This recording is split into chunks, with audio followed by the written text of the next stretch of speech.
2002 எஸ்ஐஆர்ல உதாரணத்துக்கு நான் இல்லை, என் பேர் அதில் இல்லை. ஏன்னா அப்போ எனக்கு 18 வயசு பூர்த்தி ஆகலிங்கன்னா என் பேர் என் தொகுதியில் இல்லை. இப்போ நான் என்ன செய்யணும்? நான் புதுசாக ஒரு ஃபார்மை கொடுக்கணும். என் பேர் 2002 இல்லை அப்படிங்கிறவங்க புதுசாக ஒரு ஃபார்ம் 6 கொடுக்கணும். நான் வாக்காளர், என்னை இணைச்சிக்குங்க. இந்த பாருங்க 13 ஐடி கார்டு இருக்கு, அதில் ஏதாச்சும் ஐடி கார்டு நான் கொடுக்குறேன் பாருங்க.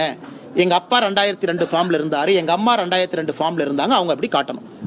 இப்போ நீங்கள் சொல்கிற மாதிரி 2002 இருந்தேன், ஆனால் ஒரே குழப்பமாக இருக்குது, மாற்றி மாற்றி போட்டு வச்சுருக்காங்க. நான் வீடு மாறிட்டேன், தொகுதி மாறிட்டேன், பூத்து மாறிட்டேன் நீங்கள் சொன்னீங்கன்னா, உங்கள் வீட்டுக்கு வர்ற பூத் லெவல் ஆஃபீஸர் பிஎல்ஓ அரசாங்க அதிகாரி கையில் 2002 புக் இருக்கும், 2002 ஓட்டர் லிஸ்ட் இருக்கும். அதில் தயவு செய்து அதை பாருங்கள். நீங்கள் வெறும் ஃபோட்டோ மட்டும் ஒட்டினா போதும். ஃபோட்டோ ஒட்டிட்டு 2002 லிஸ்ட்டில் உங்கள் பேர் எங்கே இருக்குது பிரிண்ட் ஆகிருக்கும். உங்களுக்கு எந்த பயமும் வேண்டாம், அது பிஎல்ஏவுடைய பொறுப்பு. நீங்கள் அதெல்லாம் அது உங்கள் வேலையே கிடையாது.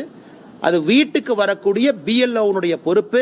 நான் 2002 இருந்திருக்கேன், இடம் மாறி இருக்கலாம், என்னுடைய அட்ரஸ் மாறி இருக்கலாம், பூத்து மாறி இருக்கலாம், அது பிஎல்ஓ பார்த்துக்குவாங்க. நீங்கள் எதுவும் ஒரி பண்ணிக்காதீங்க. ஆனாலும் அந்த எனுமரேஷன் ஃபார்மை ஃபில் பண்ணி கையொப்பமோ கையெழுத்தோ போட வேண்டிய கடமை உங்களுக்கு இருக்குது. என்னை போன்று இல்லாதவர்கள் 2002 பேர் இல்லாதவங்க அப்படிங்க நீங்கள் கொஞ்சம் சிறப்பு வேலையை செய்யணும். ஃபார்மை ஃபில் பண்ணணும். 2002 இருந்தவங்களுடைய கனெக்ஷன் நீங்கள் எழுதணும். அதுவும் பிஎல்ஓனுடைய பொறுப்பு. தமிழகத்தில் கிட்டத்தட்ட 5 கோடிக்கு மேலே ஃபார்ம் கொடுத்துட்டாங்கன்னு எலெக்ஷன் கமிஷன் சொல்கிறாங்க, 6.5 கோடி ஓட்டர்ஸில். அதனால் பிஎல்ஓவை பொறுத்தவரை அந்தந்த வீட்டுக்கு வரக்கூடியவங்க தயவு செய்து அதை பார்க்கணும். அதே நேரத்தில் கட்சியின் சார்பாக பாரதிய ஜனதா கட்சி சார்பாக ஒருத்தர் போவார், பூத் லெவல் ஏஜென்ட் 2 BLA 2 நம்ம அவங்களுக்கு பேர் வச்சிருக்கோம், எலெக்ஷன் கமிஷன் வச்சிருக்காங்க. அவர்களும் உங்களுக்கு உதவி பண்ணுவாங்க. ஒரு அரசியல் கட்சி திமுக, அதிமுக, பிஜேபி, காங்கிரஸ் யாராக இருந்தாலும் உங்கள் வீட்டுக்கு ஒரு BLA 2 வருவாங்க. அவர்களையும் நீங்கள் கூப்பிட்டு பயன்படுத்திக்கங்க.